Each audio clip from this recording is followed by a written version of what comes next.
And we'll have two readings tonight. Deuteronomy chapters 21 through 25.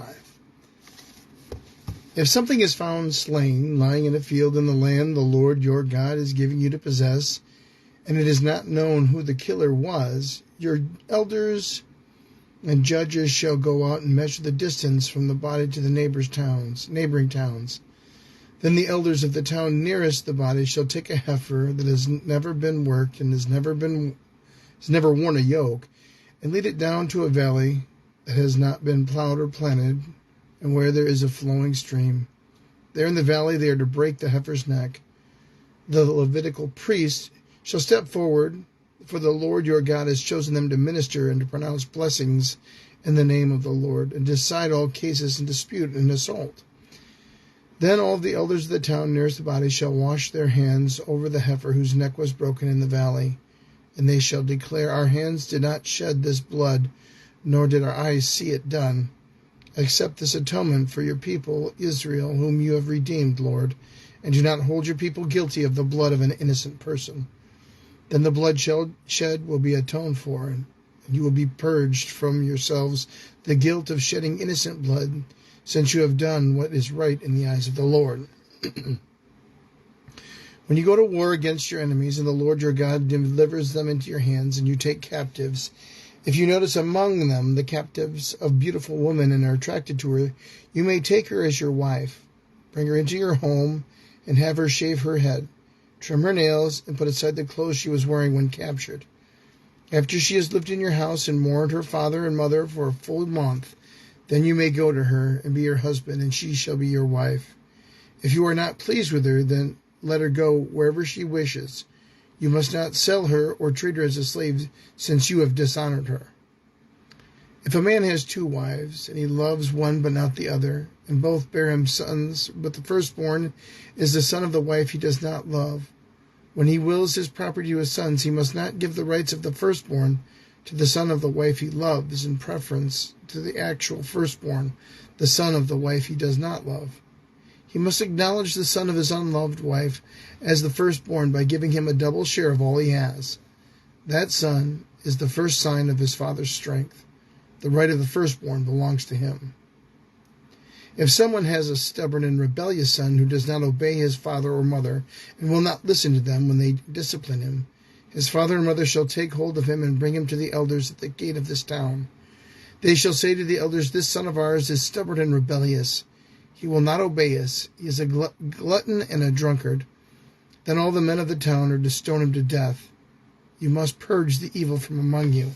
All Israel will hear of it and be afraid. If someone guilty of a capital offense is put to death and their body is exposed on a pole, you must not leave the body hanging on the pole overnight. Be sure to bury it that same day, because anyone who is hung on a pole is under God's curse. You must not desecrate the land the Lord your God is giving you as an inheritance. Chapter 22. If you see your fellow Israelites' ox or sheep straying, do not ignore it, but be sure to take it back to its owner. If they do not live near you, or you do not know who owns it, take it home with you and keep it until they come looking for it. Then give it back. Do the same if you find their donkey or cloak or anything else they have lost. Do not ignore it. If you see your fellow Israelites' donkey or ox fallen on the road, do not ignore it. Help the owner get it to its feet. A woman must not wear men's clothing, nor a man wear women's clothing, for the Lord your God detests anyone who does this. If you come across a bird's nest beside the road, either in a tree or on the ground, and the mother is sitting on the young or on the eggs, do not take the mother with the young. You may take the young, but be sure to let the mother go, so it may go well with you, and you may have a long life. When you build a new house, make a parapet around your roof, so that you may not bring guilt of bloodshed on your house if someone falls from the roof. Do not plant two kinds of seed in your vineyard. If you do, not only the crops you plant, but also the fruit of the vineyard will be defiled. Do not plow with an ox and a donkey yoked together. Do not wear clothes of wool and linen woven together. Make tassels on the four corners of your cloak you wear. If a man takes a wife and, after sleeping with her, dislikes her, and slanders her and gives her a bad name, saying, I married this woman, but when I approached her, I did not find proof of her virginity. Then the young woman's father and mother shall bring to the town elders at the gate proof that she was a virgin. Her father will say to the elders, I gave my daughter in marriage to this man, but he dislikes her. Now he has slandered her and said, I did not find your daughter to be a virgin. But here's the proof of my daughter's virginity. Then her parents shall display the cloth before the elders of the town, and the elders shall take the man and punish him. They shall fine him 100 shekels of silver and give them to the young woman's father, because this man has given an Israelite virgin a bad name. She shall continue to be his wife. He must not divorce her as long as he lives. If, however, the charge is true and no proof of the young woman's virginity can be found, she shall be brought to the door of her father's house, and there the men of the town shall stone her to death. She has done an outrageous thing in Israel by being promiscuous while still in her father's house. You must purge the evil from among you. If a man is found sleeping with another man's wife, both the man and the man who slept with her and the woman must die. You must purge the evil from Israel. If a man happens to meet in a town a virgin pledged to be married, and he sleeps with her, you shall take both of them to the gate of that town and stone them to death. The young woman because she was in a town and did not scream for help, and the man because he violated another man's wife. You must purge the evil from among you. But if, out in the country, a man happens to meet a young woman pledged to be married and he rapes her, only the man who has done this shall die. Do nothing to the woman. She has committed no sin deserving death.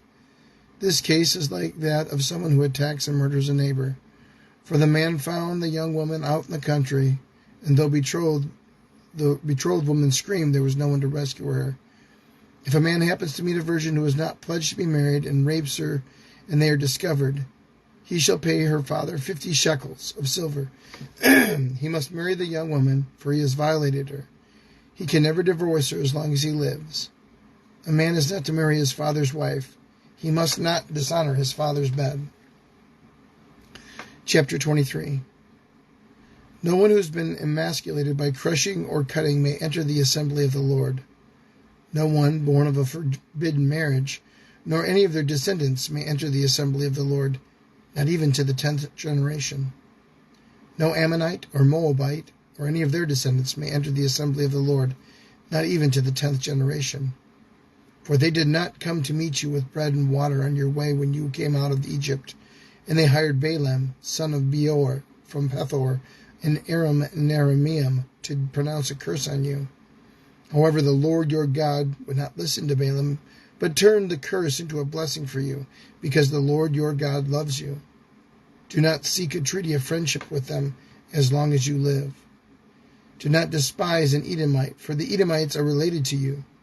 Do not despise an Egyptian, because you resided as foreigners in their country. The 3rd generation of children born to them may enter the assembly of the Lord. When you are encamped against your enemies, keep away from everything impure.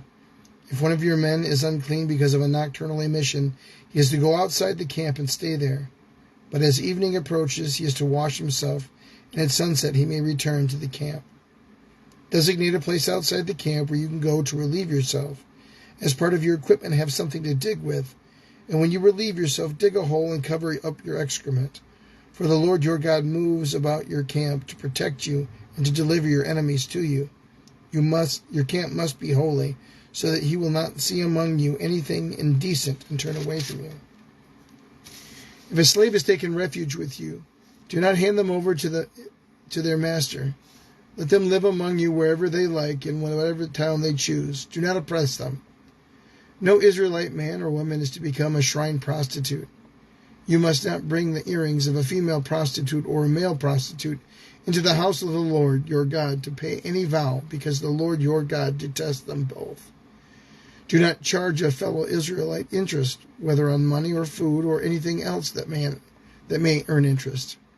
You may charge a foreigner interest, but not a fellow Israelite, so that the Lord your God may bless you in everything you put your hand to in the land you are entering to possess.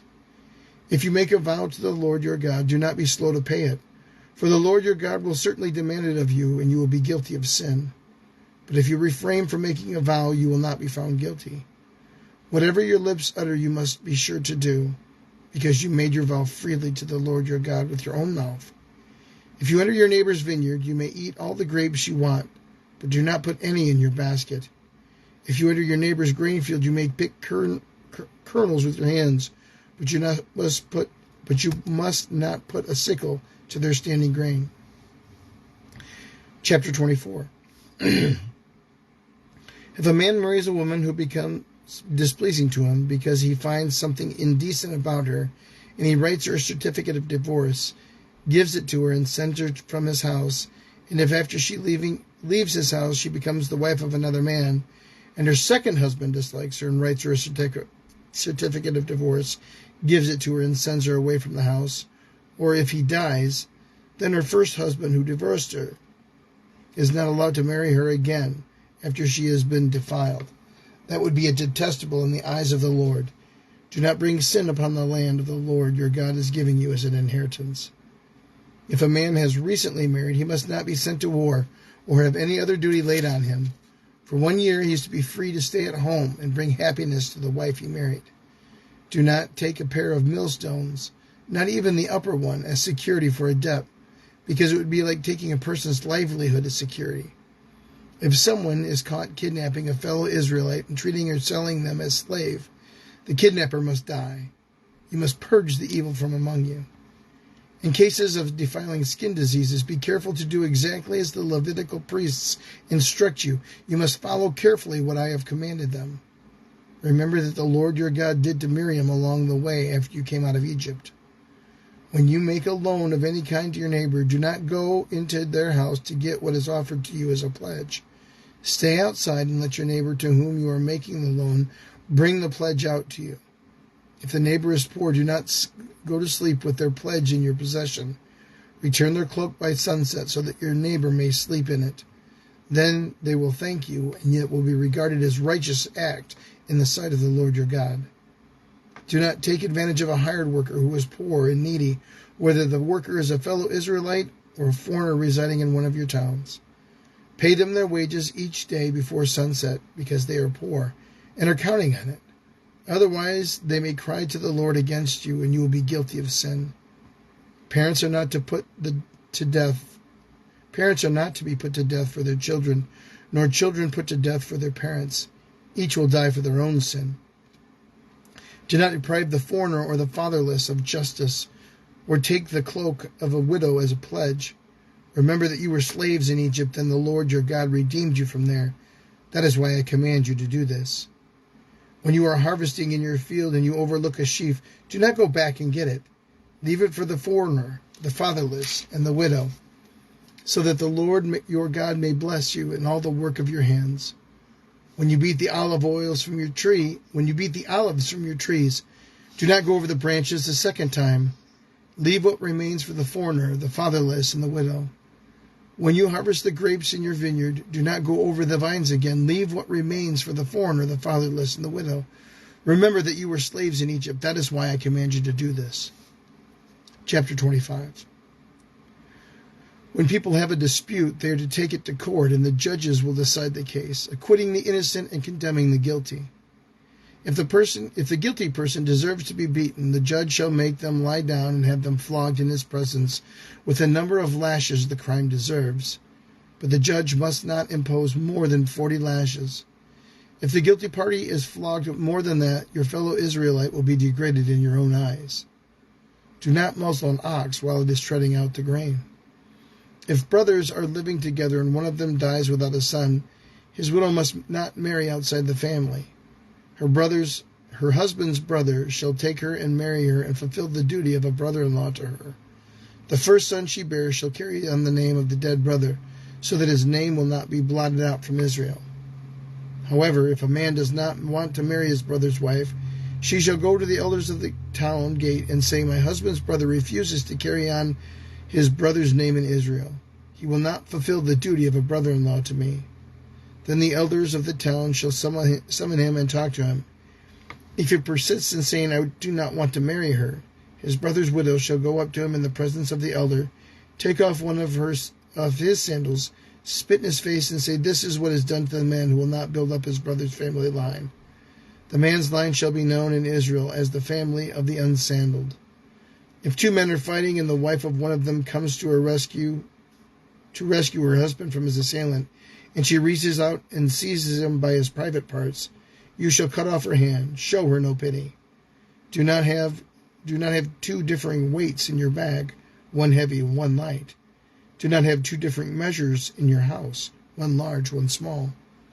You must have accurate and honest weights and measures, so that you may live long in the land the Lord your God is giving you. For the Lord your God detests anyone who does these things, anyone who deals dishonestly. Remember the Amalekites did to you along the way when you came out of Egypt? When you were weary and worn out, they met you on your journey and attacked you while you were lagging behind. They had no fear of God. When the Lord your God gives you rest from all the enemies around you in the land he is giving you to possess as an inheritance, you shall blot out the name Amalek from under heaven. Do not forget. Deuteronomy chapters 21 through 25. The Word of God for the people of God. Thanks be to God.